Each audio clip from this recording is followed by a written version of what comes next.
بھارت کے شہر گجرات کا ہے۔ گجرات کے ایک علاقے میں مسلمان کی اکثریت آباد تھی۔ وہاں پر کچھ شرپسند ہندو نوجوان بھی تھے۔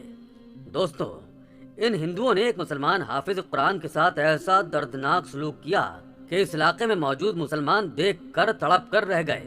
اور پھر جب اللہ نے ان شرپسندوں کے ساتھ انصاف کیا تو ان نوجوانوں کے ساتھ ساتھ پورے گجرات کی چیخیں نکل گئیں۔ عبد المنان نامی ایک حافظ قرآن گجرات میں جب مسجد میں کلام پاک پڑھتا تو اس کی آواز میں ایسی خوش الحانی تھی کہ بنا اسپیکر کے بھی اس کی آواز گونجا کرتی۔ اس کی تلاوت میں ایسا عشق الہی کا درد تھا کہ جب وہ کلام پاک کی صورتوں کی تلاوت کرتا تو آنکھوں سے آنسو جاری ہو جاتے، اور جب 30ویں پارے کی ایسی صورتوں کی تلاوت کرتا جن میں قیامت اور عذاب کا ذکر ہے تو اس نوجوان کے پورے جسم پر لرزہ سطاری ہو جاتا۔ وہ ہچکیوں سے رونے لگتا۔ اس کی تلاوت سن کر لوگوں پر ایک عجیب طرح کا سکون سطاری ہو جاتا، یہاں تک کہ اس مسجد کے آس پاس سے گزرنے والے لوگ بھی مسجد کے اندر داخل ہونے پر مجبور ہو جاتے۔ وہاں پر اڑتے چرند پرند بھی اس مسجد کے صحن میں جمع ہو جاتے۔ اس لڑکے کی اللہ سے محبت تھی کہ وہ آنکھیں بند کر کے جب کلام پاک کی تلاوت کرتا تو ہر چیز سے بے خبر سا ہو جاتا۔ اسی محلے میں رہنے والے شرپسند ہندوؤں کو یہ بات برداشت نہیں تھی، لیکن وہ کچھ کہہ نہیں سکتے تھے کیونکہ وہ مسلمان نوجوان مسجد میں ہی رہائش پذیر تھا اور کسی سے کچھ نہیں کہتا تھا۔ کسی لڑائی جھگڑے میں وہ شامل نہیں ہوتا۔ اس کی زندگی میں بس یہی چیز اہمیت رکھتی کہ اسے وقت پر نماز پڑھنا ہوتی اور جتنا ہو سکتا وہ کلام پاک کی تلاوت کرتا۔ ہندوؤں کے ہوش اس وقت اڑے جب ایک سکھ لڑکا اس لڑکے کی آواز سے متاثر ہونے لگا۔ اس لڑکے کا نام اجے سنگھ تھا اور وہ سکھ برادری سے تعلق رکھتا تھا۔ جب بھی مسجد سے عبد المنان نامی نوجوان کی تلاوت کی آواز آتی 16 سالہ اجے سنگھ بے خود سا ہو جاتا، لیکن اسے اپنے والدین کا ڈر بھی تھا، اس لیے مسجد میں قدم تو نہ رکھتا لیکن مسجد کے آس پاس چکر لگاتا رہتا۔ اس وقت اس کا دل اس کے اختیار سے باہر ہوتا۔ اس کا دل چاہتا کہ اندر جائے اور عبد المنان کے چہرے کی نورانیت کو دیکھتے ہوئے وہیں بیٹھ کر کلام پاک سنے اور دیکھے کہ ایسا کون سا درد اس کے دل میں چھپا ہے کہ اس کی آواز سننے والے بے خود ہو جاتے ہیں۔ کیا وجہ تھی اس بات کی؟ اجے سنگھ کے اندر ایک بے چینی سی پیدا ہو گئی تھی، یا یوں کہنا زیادہ بہتر ہوگا کہ ایمان کا دیا اس کے دل میں جل چکا تھا۔ وہ بہت بے چین سا رہنے لگا۔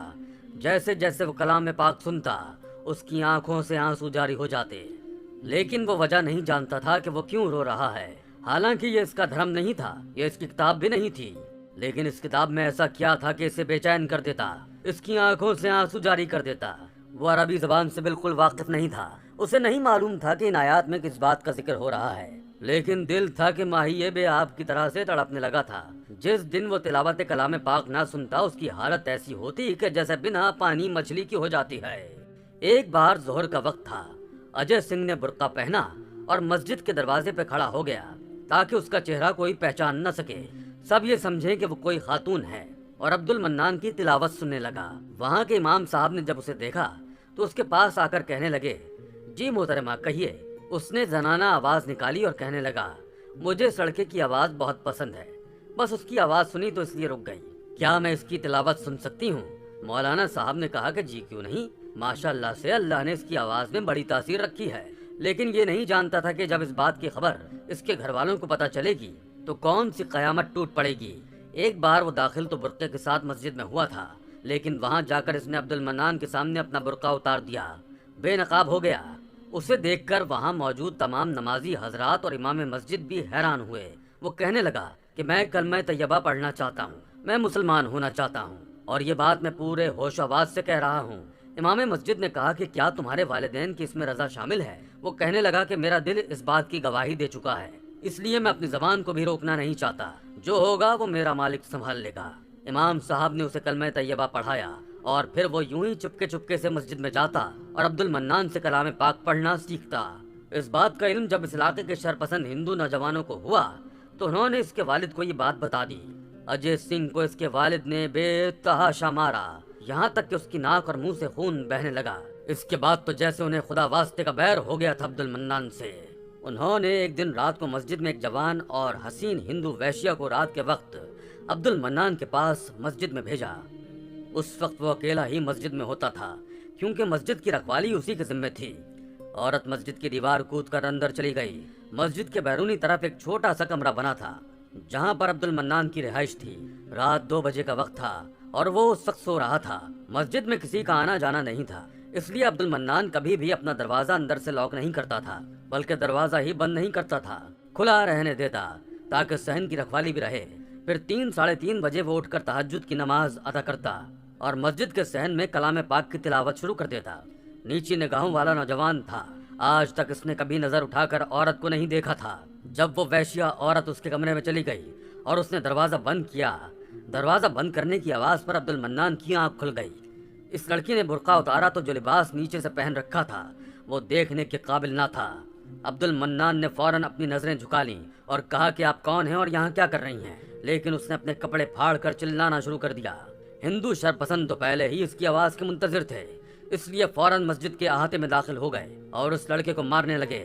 بہت سے مسلمانوں نے چھڑوانا چاہا تو کہنے لگے کہ یہ لڑکا دن میں تو کلام پاک پڑھتا ہے، لوگوں کو دھوکہ دیتا ہے، نیک و پارسا بنتا ہے، اور رات کو اس قسم کی لڑکیوں کو اپنے پاس بلا کر زبردستی ان کے ساتھ گناہ کرتا ہے، وہ بھی مسجد میں، جو کہ مسلمانوں کی ایک مقدس جگہ ہے۔ امام صاحب اور مسلمان نوجوانوں کی کوئی بات نہ سنی گئی اور ڈنڈوں سے اسے مارنا شروع کر دیا گیا۔ اس نوجوان کے بازو اور ٹانگ کی ہڈی تک توڑ دی گئی۔ کہنے لگے کہ اس نے ہماری ہندو عورت کے ساتھ زبردستی کرنے کی کوشش کی ہے، اسے دھوکے سے بلایا ہے، ہم اسے آج زندہ نہیں چھوڑیں گے۔ مسلمان مردوں نے بہت کوشش کی، پولیس کو بھی بلایا، لیکن پولیس والے پہلے سے ہی ان ہندو نوجوانوں کے ساتھ ملے ہوئے تھے، اس لیے اسے پکڑ کر جیل میں لے گئے اور اگلے ہی دن اس کی موت کی خبر آئی۔ جب اس لڑکے کی میت مسجد والوں کو دی گئی تو اس کا چہرہ زخموں سے بگڑ چکا تھا، جسم کا کوئی حصہ ایسا نہ تھا کہ جس پر بربریت کے نشانات نہ ہوں۔ بہت سے مسلمان عبد المنان کی اس طرح کی ناگہانی موت پر بہت روئے۔